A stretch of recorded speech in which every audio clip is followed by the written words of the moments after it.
گو کہ آخری جو ون ڈے میچز تھے، آخری جو world cup one day format کا ورلڈ کپ کھیلا، اس میں ان کی کارکردگی کسی حد تک بہتر تھی، سری لنکا کے خلاف سنچری بنائی تھی، لیکن مجموعی طور پر وہ پاکستان کے لیے ٹیسٹ کھیلیں یا T20 کھیلیں یا ون ڈے کھیلیں تو ان کی حالیہ کارکردگی زیادہ تسلی بخش نہیں ہے۔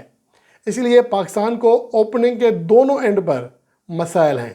عموماً یہ ہوتا ہے کہ ایک بیٹسمین بھی، یعنی کہ ایک اوپننگ بیٹسمین بھی اگر فارم میں نہ ہو تو پوری ٹیم جد و جہد کرتی ہے، لیکن یہاں پر ہمارے دونوں اوپنرز ماشاءاللہ سے آؤٹ آف فارم ہیں،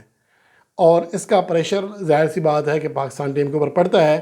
آج اگر پاکستان ٹیم پورے اوورز کھیل جاتی تو اس میچ کا نتیجہ کسی حد تک پاکستان کے حق میں بھی آ سکتا تھا، کیونکہ ظاہر ہے کہ 20-25 رنز پاکستان ٹیم شارٹ ہوئی۔ عرفان خان نیازی بہت ہی غلط موقع پر رن آؤٹ ہوئے، بدقسمت رہے کہ وہ پھسل گئے، اور اس کے علاوہ آخر میں بڑی اچھی بیٹنگ کی نسیم شاہ نے 39 گیندوں پر 40 رنز کیے۔ میلبرن کے گراؤنڈ میں 4 چھکے لگانا ایک عام سی بات نہیں ہے، بڑے بڑے بیٹر 1 سے 2 چھکے لگا پاتے ہیں، لیکن یہاں پر 4 چھکے لگائے، بلند و بالا اتنا بڑا گراؤنڈ، وہاں پر نسیم شاہ نے 4 چھکے لگا کر آج اپنی بیٹنگ صلاحیت بھی منوا لی ہے۔ دوسری جانب اگر پاکستان کے بیٹرز کی بات کریں تو بابر اعظم، جن کے اسٹرائک ریٹ کے اوپر بڑی تنقید ہوتی ہے، تو میرے خیال میں وہ پھر بھی بہتر بیٹنگ کرنے میں کامیاب رہے، کیونکہ جب پاکستان کی 2 وکٹیں گری تھیں تب وہ 9 گیندوں پر 11 رنز کر چکے تھے، گیندوں سے زیادہ رن ریٹ کے ساتھ رنز کر رہے تھے۔ لیکن آپ کے جب دونوں اوپنرز شروع کے 7 اوورز میں پویلین واپس لوٹ جائیں تو پھر دفاعی کھیل بنتا ہے، اور خاص طور پر اس کنڈیشنز میں جب آپ کی جو باقی ٹیم ہے، باقی بیٹرز ہیں، وہ نا تجربہ کار ہیں،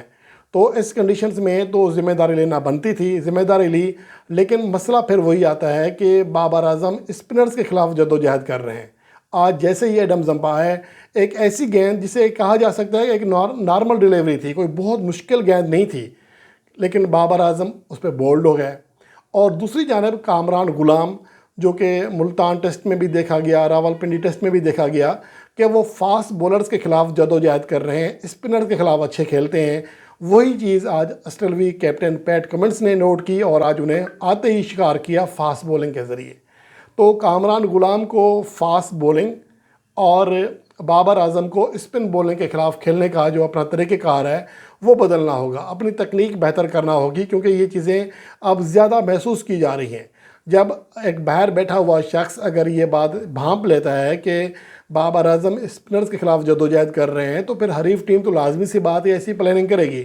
تو یہ ایک نیگیٹو چیز سامنے آئی ہے کامران غلام کی کمزوری فاسٹ بولنگ پر اور بابر اعظم کی اسپن کے اوپر۔ دوسری جانب محمد رضوان نے آج کافی ٹائم لیا، 2 چوکے 1 چھکا ضرور لگایا، لیکن وہ میرے خیال میں غلط نہیں تھے۔ وہ چاہتے تھے کہ 250 تک کم از کم سکور جائے، اور اگر 250 تک سکور جاتا تو پاکستان ٹیم زیادہ بہتر انداز میں مقابلہ کر سکتی تھی۔ بہرحال وہ 44 رنز بنا کر پاکستان ٹیم کے ٹاپ اسکورر رہے۔ دوسرے ٹاپ اسکورر جو ہے نسیم شاہ تھے، 40 رنز کیے۔ شاہین افریدی نے اچھی بیٹنگ کی، 3 چوکے 1 چھکا لگایا۔ یہ ٹیل اینڈر سے خاص طور پر عرفان خان کے بعد جتنے بیٹرز آئے ہیں انہوں نے کچھ نہ کچھ کیا ہے، جس کی وجہ سے پاکستان ٹیم 203 رنز تک جا سکی، ورنہ ایسا لگ رہا تھا کہ پاکستان ٹیم 160-170 رنز تک آل آؤٹ ہو جائے گی، کیونکہ جس طرح ہماری وکٹیں گری ہیں، بابر اعظم اور رضوان کے علاوہ کوئی بھی بیٹر کریز پر ٹک ہی نہیں سکا۔ پاکستان کو کوئی بڑی شراکت نہیں مل سکی ہے، جس کی وجہ سے پاکستان ٹیم یہ میچ اپنے نام نہ کر سکی اور ایک اچھا ٹوٹل نہیں کر سکی ہے۔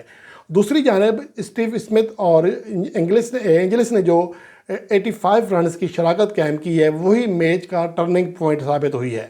اور اس دوران حارث رؤف نے بہت اچھی خاصی کوٹ کھائی۔ بعد میں وہ یک کے بعد دیگرے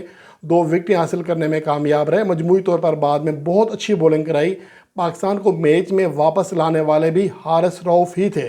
لیکن جو شراکت تھی اسٹیو اسمتھ کی اور جوش انگلس کی، اس دوران جو ہے بڑا مسئلہ ہوا ہے، اس دوران زیادہ رنز دیے ہیں، جس کی وجہ سے پاکستان ٹیم کے ہاتھ سے جو ہے میچ کسی حد تک نکل چکا تھا۔ لیکن اب امید یہ کرتے ہیں کہ پاکستان ٹیم نے آج جس طرح کھیل کا مظاہرہ کیا ہے، ٹھیک ہے ایک ہار ہوتی ہے، مشکل سے قبول کی جا سکتی ہے، لیکن پاکستان نے بہرحال آج مقابلہ کیا ہے، ایک اچھا میچ کیا ہے۔ اگر پاکستان کی یہ 203 رنز ہوتے تو ایسا لگ رہا تھا کہ پاکستان ٹیم ایک یک طرفہ مقابلے کے بعد یہ میچ ہار جائے گی، لیکن ایسا نہ ہونا اس بات کی علامت ہے کہ پاکستان ٹیم کے اس اسکواڈ میں ان پلیئرز میں کرنٹ موجود ہے، اس کیپٹن کے اندر کرنٹ موجود ہے کہ وہ اپنی ٹیم کو لڑا سکتا ہے، اور امید کرتے ہیں کہ ایڈیلیڈ اور پرتھ میں کھیلے جانے والے آخری 2 ٹیسٹ میں ون ڈے میچوں میں پاکستان ٹیم زیادہ بہتر پرفارم کرنے میں کامیاب رہے گی۔